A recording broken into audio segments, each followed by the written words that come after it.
Olá, tudo bem com vocês? Sejam todos bem-vindos. Sou a professora Andresa Xavier, professora do componente de Geografia. Vamos verificar a nossa aula com o nosso objeto de detalhamento? Então, temos aí a nossa aula de número 3, com o objeto de conhecimento, ideias e concepções sobre a formação territorial do Brasil. E o detalhamento, aspectos físicos do Brasil, estruturas geológicas, relevo, hidrografia. Então, esse é o detalhamento da nossa aula e vamos aí a mais uma aula de geografia.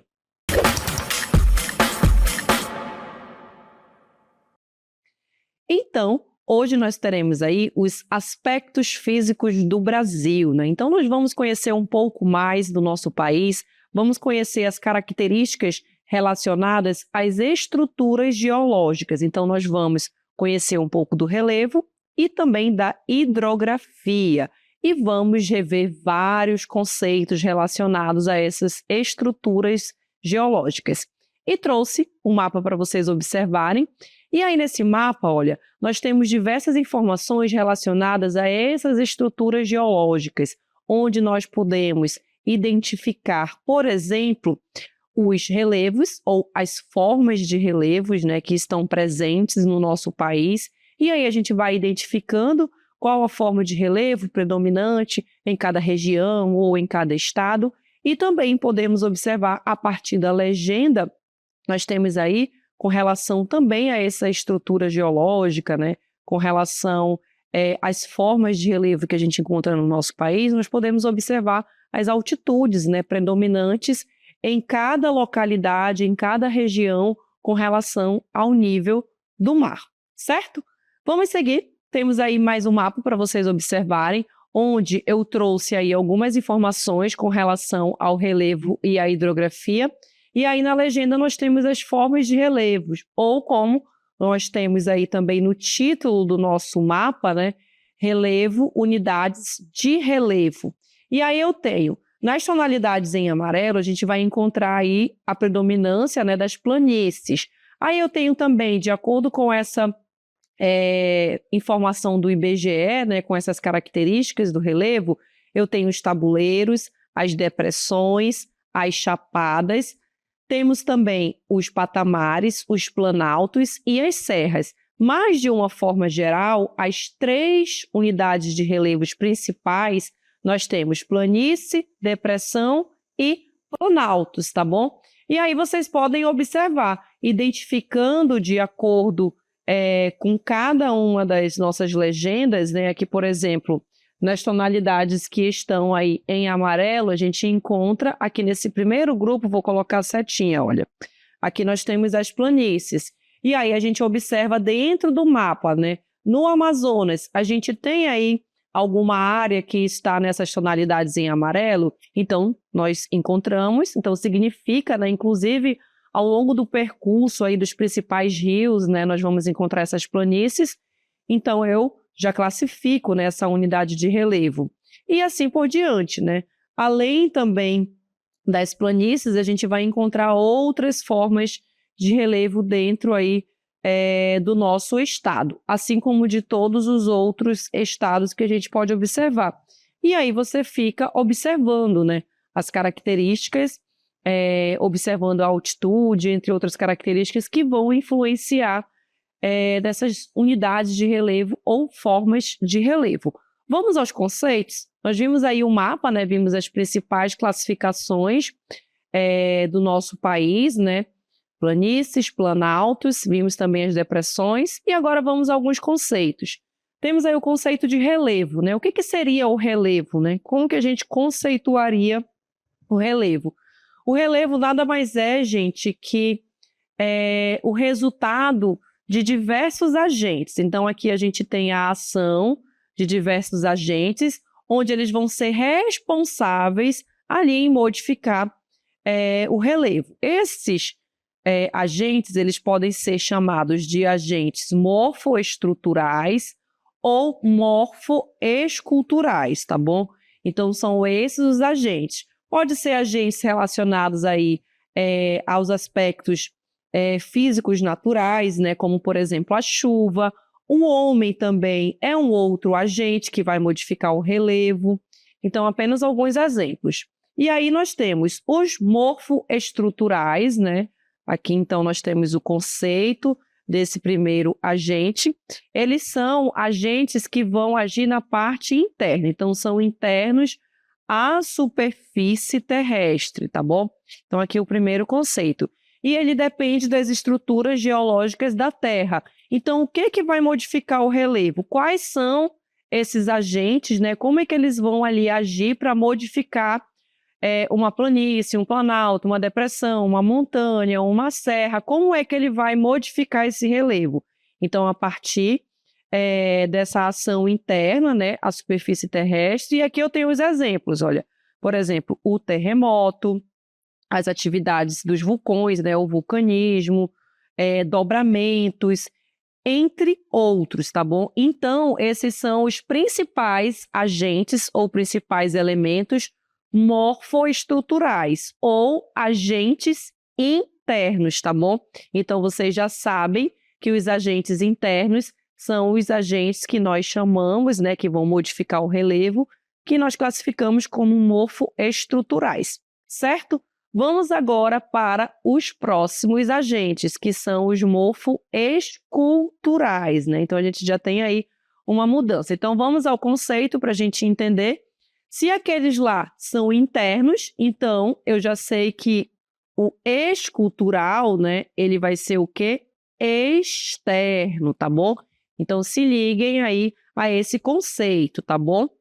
A estrutura é a parte interna, né, que são os morfoestruturais.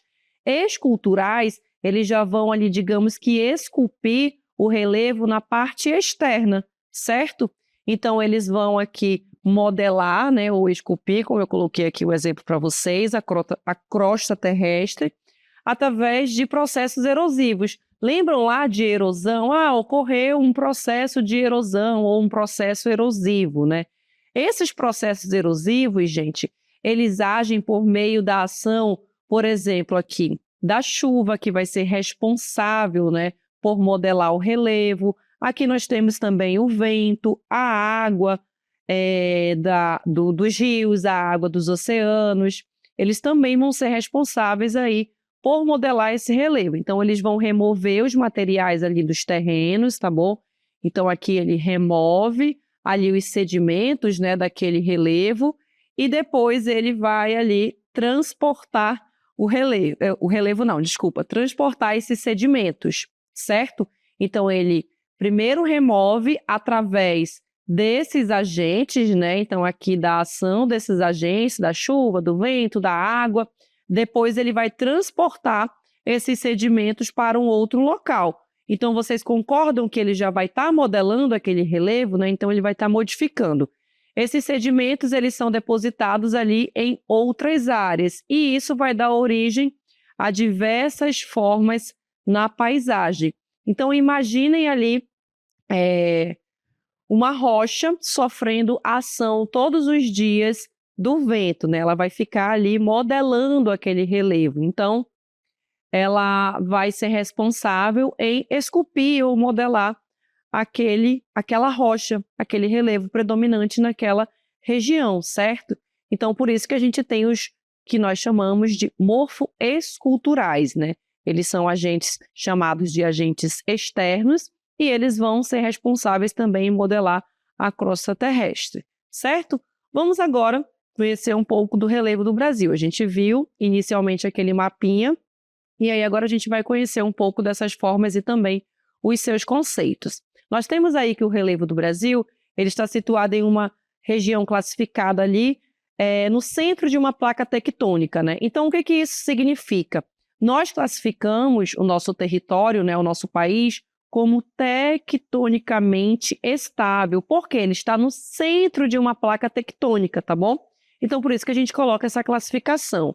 Então, ele é considerado aí um relevo, né, antigo, tá bom? Então, se a gente for fazer essa classificação também, sofrendo desgastes ao longo de milhões de anos de processos erosivos.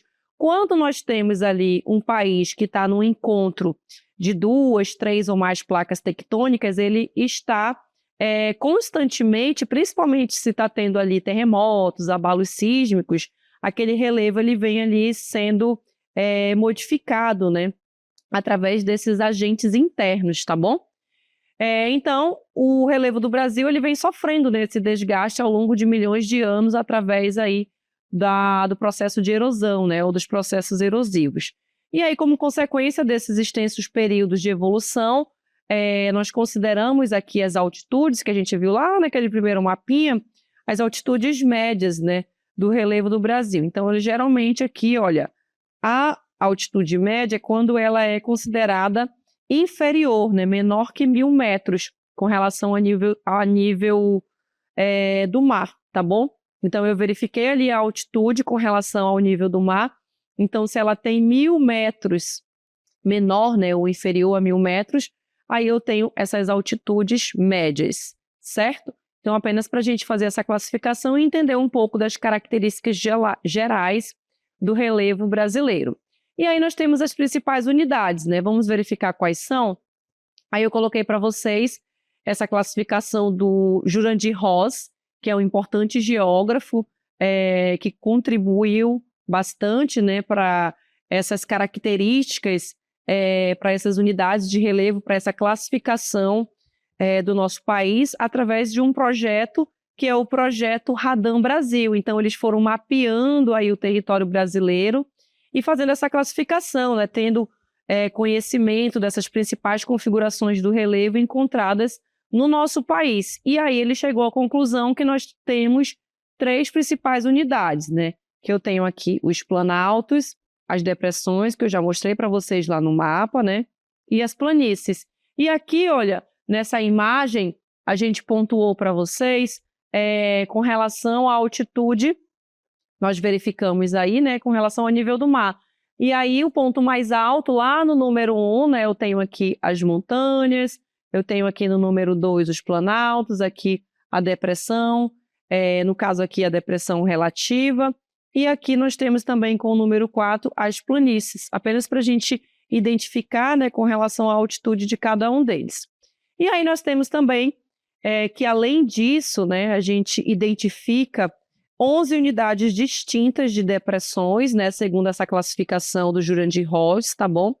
E 6 de planície dentro do território nacional, né? Então, ele vai dar essa classificação de acordo com a localização, de acordo com os principais processos erosivos que vão acontecer naquela região. Então, a gente vai ter, digamos que essas subunidades, né, com relação aí tanto à depressão também quanto às planícies, certo? E aí, vamos verificar agora mais um mapa para a gente observar a altitude. Eu mostrei para vocês esse mapa lá no início e aqui a gente vai rever, tá bom? Então, eu tenho a altitude. Lembram quantos metros são? Inferior a quanto? A 1.000 metros, tá bom? Então, a gente observa aqui na nossa legenda, olha. Aqui na legenda, a gente observa, né? Eu ia falar, eu coloquei, olha. O IBGE, né, colocou, de acordo com os estudos, de acordo com o geógrafo Jurandir Ross também, eu tenho aí a altitude em metros, né? Então, ele analisou as características através ali do projeto Radam Brasil, entre outros projetos. Hoje a gente já tem tecnologias, né, em que a gente consegue mapear melhor, verificar essa questão da altitude, as características do relevo. Mas se a gente for pensar isso há 20, 30 anos atrás, né, as tecnologias, elas não eram tão avançadas como hoje, né? Então, foi feito aí todo um estudo bem minucioso com relação a todas essas características para chegar a essas informações que nós temos hoje. E aí nós temos as unidades de relevos, né? Que são planícies, planaltos e depressões, tá bom? E a altitude de cada um delas, olha. Essa que está em marrom mais escuro, que é a primeira aqui, olha. Nós temos 800 metros de altitude, aí vai diminuindo, né? Para 200 metros, essa aqui já está em amarelo, 100 metros, e aqui estão em verde, a gente tem aí, olha, 0. Então, ela está onde? No nível do mar. A 0 metro é o quê? Nível do mar. Então, esse mapa, gente, nós chamamos de mapa aqui de hipossometria, que está ligado aqui à nossa altitude, tá bom? Então, aí, só para a gente entender. Por que que não tem altitude acima de 800 metros? Porque as nossas unidades de relevo, né, nós verificamos que elas estão aí, que são consideradas, né, como a gente pode observar, nas altitudes inferior a 1.000 metros, certo? Vamos seguir com um vídeo onde nós vamos observar algumas outras informações com relação às formas de relevo do Brasil, né? Então, o Curumim trouxe aí mais algumas curiosidades para a gente entender um pouco mais sobre essas unidades de relevo. Vamos assistir.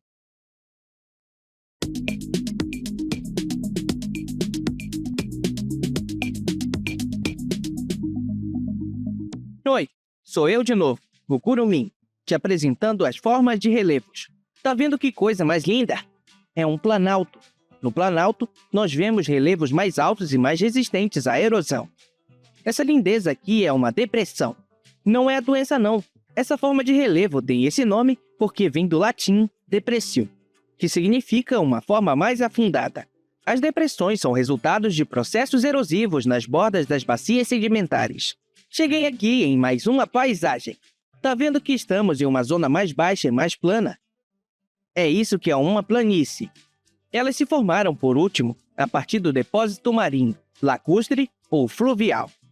Gostaram dessa viagem? Até a próxima! Muito bem, então, o Curumim mostrou aí algumas imagens, né, para a gente conhecer um pouco mais dessas formas de relevo do nosso país. Então, vamos seguir. Agora nós vamos falar um pouco sobre a parte da hidrografia, né? Nós vimos um pouco do relevo e agora vamos entender um pouco de alguns conceitos com relação às bacias hidrográficas e também ou bacias de drenagem, né? Então, eu trouxe para vocês o conceito de bacia hidrográfica. O que que seria? É o termo, gente, utilizado para caracterizar uma porção do território delimitada por divisores de água, né? Então, cada bacia hidrográfica ela vai ter um divisor de água que vai separar ela de uma outra bacia hidrográfica, tá bom? E dentro dessa bacia hidrográfica, o que que a gente encontra? Um rio principal e os seus afluentes. Eu tenho o rio principal, eu tenho os afluentes, né, ou os braços ali desse rio principal. Ali eu vou encontrar um divisor de água e vou delimitar a minha bacia hidrográfica, tá bom? Então, aqui o conceito para vocês observarem de bacia hidrográfica. E aí, na imagem, olha, a gente tem a estrutura dessa bacia hidrográfica. E as bacias, elas possuem a seguinte estrutura. Ela possui uma nascente, possui o rio principal, divisores de água, afluentes e foz. Então, ela possui todas essas características, como a gente pode observar aqui na imagem, olha. Então, aqui eu tenho a nascente, né? O rio tem a sua origem onde? Lá na nascente. Geralmente, lembra que nós falamos sobre relevo? Geralmente, essa nascente, ela vai estar no ponto mais elevado desse relevo, como a gente pode observar aí na imagem, né? Então, ela está aqui em cima, dessa parte mais elevada do relevo, até chegar aqui no rio principal. Aqui nós temos o mar, né? Então, aqui vai ser a foz. Então, esse rio, ele vai desaguar aí, tá bom? E aí, nós temos aqui também o afluente, né? Que é um rio menor, que vai desaguar onde? No rio principal, até chegar ali a sua foz. Aí, eu tenho todo o percurso, que é onde o rio principal vai percorrer, né? Nós temos aqui o leito do rio, os rios desaguam aqui na sua foz, e a gente também tem os interflúvios, né? As regiões mais elevadas ou altas, que vai servir de divisor. Então, ela vai dividir, vai separar uma bacia hidrográfica da outra. Então, todos esses elementos juntos, eles vão drenar, né, as águas desses rios, dessa bacia hidrográfica, para uma bacia maior, onde pode ser aqui a minha foz, ou para o oceano, tá bom? Então, eu posso ter aqui esses dois tipos de foz que a gente vai ver mais à frente. Os rios, gente, eles podem ser classificados com base no regime hídrico. O que que seria isso, né? É o regime da água, tá bom? Hídrico é aí de água. Então, o que que alimenta aqueles rios, né? Eu tenho rios nivais, onde eles vão ser abastecidos com o degelo da neve, né? Principalmente onde? nas altas altitudes. Lembra da imagem que eu mostrei aí anteriormente? A nascente do rio, ela está naquela parte mais elevada, né? Essa parte mais elevada, como é o exemplo do nosso rio, o gigante rio Amazonas, ele tem essa classificação, esse tipo de regime de rios nivais, porque o degelo lá das cordilheiras dos Andes, o degelo daquela neve vai alimentar também as águas aí da nossa bacia hidrográfica, né? Nossa gigante bacia hidrográfica amazônica, com o rio principal, o rio Amazonas. Aí nós temos rios glaciais, que são abastecidos pelas geleiras e calotas polares, né? Por meio do derretimento natural do gelo, podendo ser encontrado em áreas de frio extremo, ou seja, a gente vai encontrar naquelas áreas mais próximas ao polo, ou seja, distante da linha do Equador, né? Mais ao polo norte ou mais ali ao polo sul.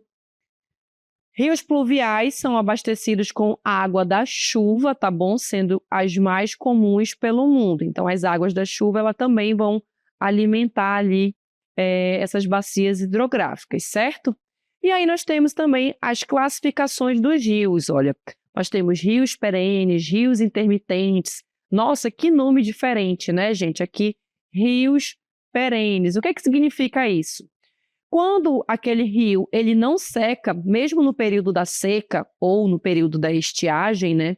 Aquele rio ele nunca seca, então eu vou classificar ele como um rio perene. É bem simples, tá bom?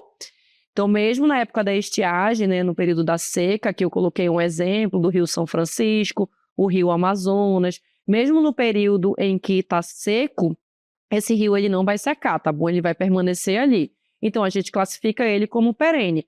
Já o intermitente, olha, é o inverso. Quando está ali no período da seca, né, no período da estiagem, esses rios ali, eles tendem a secar, tá bom? Então, são aqueles que secam, diferentemente dos rios perenes. Aí nós temos as características dos rios. Nós falamos sobre a classificação ali dos relevos, né? E aí, para a gente entender essa classificação, essas características dos rios, né, da bacia hidrográfica, a gente também precisa ter esse entendimento de formas de relevo, né, ou de unidades de relevo. E aí nós temos, olha, os rios de planalto e os rios de planície. Então, aquelas unidades de relevo que a gente observou, geralmente vai predominar naquela área, se a gente tem uma área ali com relevo ou unidade de relevo de planalto ou de planície, então nós vamos ter o predomínio de rios de planalto ou rios de planície, tá bom? E aí nós temos nessas duas imagens. Na primeira imagem aí, a gente observa, nessa imagem maior, nós temos os rios de planalto, né, que são localizados em regiões com relevos acidentados e altitudes variadas, tá bom? E os rios de planície, que seu curso localiza-se em áreas relativamente planas. Então, essas formas de relevo, elas também vão influenciar nas características dos rios, entre outras características, né, gente? O clima, as características da vegetação, aquelas espécies animais que vão se adaptar a cada uma dessas áreas onde nós encontramos todos esses aspectos físicos, certo? Então, apenas para a gente compreender, né? A gente precisa voltar lá para o relevo para a gente entender também aqui essa classificação, essas características dos rios. E aí nós temos os tipos de bacias hidrográficas. Vamos verificar as características? Aí eu coloquei, olha, bacia hidrográfica endorreica, bacia exorreica, as arreicas, criptorreicas. O que significa isso? A endorreica, gente, é quando aquele rio ele não atinge o mar. Ele pode ter a sua foz, né, ou desembocar em um lago, por exemplo. E aí eu vou analisar aquela bacia hidrográfica. Se ela não vai ali para o mar, ela teve ali a sua foz, né, durante aquele percurso em uma outra bacia hidrográfica, em um lago, e aí eu preciso observar. E aí a gente tem esses tipos. A exorreica é quando o rio ele nasce no interior do continente e ele segue para onde? Para o oceano, para o mar, tá bom? Então ele vai desaguar lá, então a sua foz vai ser lá, e aí eu coloco aqui exorreica, tá bom? Aí nós temos também as arreicas e criptorreicas, tá bom? Vamos observar as características. As arreicas, eu tenho aí as águas, elas não se direcionam a um lugar específico, né? Ou seja, ela acaba se perdendo ali no meio do caminho. E como é que isso acontece? Como é que ela se perde? Nós temos a evaporação ou também a infiltração no solo. Então, quando isso ocorre, aí eu vou classificar ela desta forma. E aí nós temos também as criptorreicas, tá bom? E aqui eu tenho, olha, nós classificamos ela dessa forma, as bacias que se direcionam ao interior da terra, alimentando assim os lagos, as cavernas, as grutas ou até mesmo os rios subterrâneos, certo? Vamos observar agora um pouco do percurso, né, do rio. Aí eu trouxe para vocês um videozinho para a gente entender um pouco de onde o rio ele vai nascer, percorrer ali, né, ali pelo leito, fazer todo o seu percurso até chegar ali no oceano, que é o caso da nossa bacia hidrográfica. Então vamos observar e aí eu vou fazendo os comentários com vocês. Aí nós temos, olha, nós temos aí do nosso planeta, né, o percurso do rio Amazonas pelo norte do Brasil. Então aí a gente tem a imagem de satélite, o território brasileiro para vocês observarem. Então todo o território. E aí a gente observa, olha, na região norte, né, a maior parte da nossa bacia hidrográfica, que a gente pode observar. E aí todos esses caminhos aí que a gente observa são os nossos rios, né? A sua nascente, ele vai percorrendo até chegar lá na foz, olha. Onde? Lá no Oceano Atlântico. Então, todo esse caminho que ele vem percorrendo, desde a sua nascente, que é lá na Cordilheira dos Andes, né, no ponto mais elevado, até ali desembocar no Oceano Atlântico, na sua foz, certo? Então, apenas para a gente ter esse entendimento, né, desse percurso aí do rio. Temos também a foz dos rios, vamos verificar como que elas podem ser divididas, né, onde termina ou acaba ali o seu percurso. Aí nós temos a foz estuário, quando essas águas dos rios elas desaguam no mar ou no oceano, através de um único canal. Então, eu tenho ali um único canal, né, o rio principal. Aí eu vou classificar ela como foz do tipo estuário, tá bom? Quando ela vai desaguar lá no mar ou lá no oceano, tá bom? Vamos observar a próxima, a foz delta, quando essas águas elas desembocam no mar ou no oceano através de redes de canais. Lá no anterior nós vimos que é um único canal, tá bom? Então ela desemboca também no mar ou no oceano, mas através de uma rede de canais. Aí eu vou classificar ela como uma foz delta. E aí nós temos a mista. A mista é quando ela é os dois, né? Eu tenho um único canal, como vocês podem observar aqui nessa imagem, olha.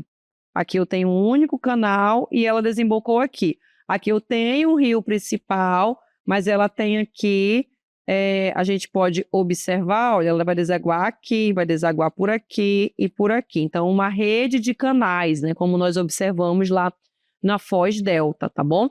E aí nós temos um mapa para a gente observar as bacias hidrográficas do Brasil, olha. Aí nós temos as bacias amazônica, a bacia do Tocantins-Araguaia, bacia do Atlântico, do Parnaíba, do São Francisco, do Atlântico, do Paraguai, do Paraná e do Uruguai, mais ao sul do Brasil. Para a gente entender, em cada uma dessas bacias hidrográficas, eu vou ter todo aquele conjunto, todas aquelas características que nós observamos, né? O rio principal, a sua nascente, os seus afluentes, o caminho que esse rio vai percorrer, o tipo de foz. Cada um desses rios também, dessas bacias hidrográficas, os rios e afluentes que compõem aí essas bacias hidrográficas, também com o seu tipo de foz, é um rio perene, é um rio intermitente, com todas essas características, tá bom? E também se adaptando, né, às características do relevo, do clima, da vegetação, de cada uma dessas áreas aí do território brasileiro, certo? Então, assim, finalizamos a nossa aula e até uma próxima.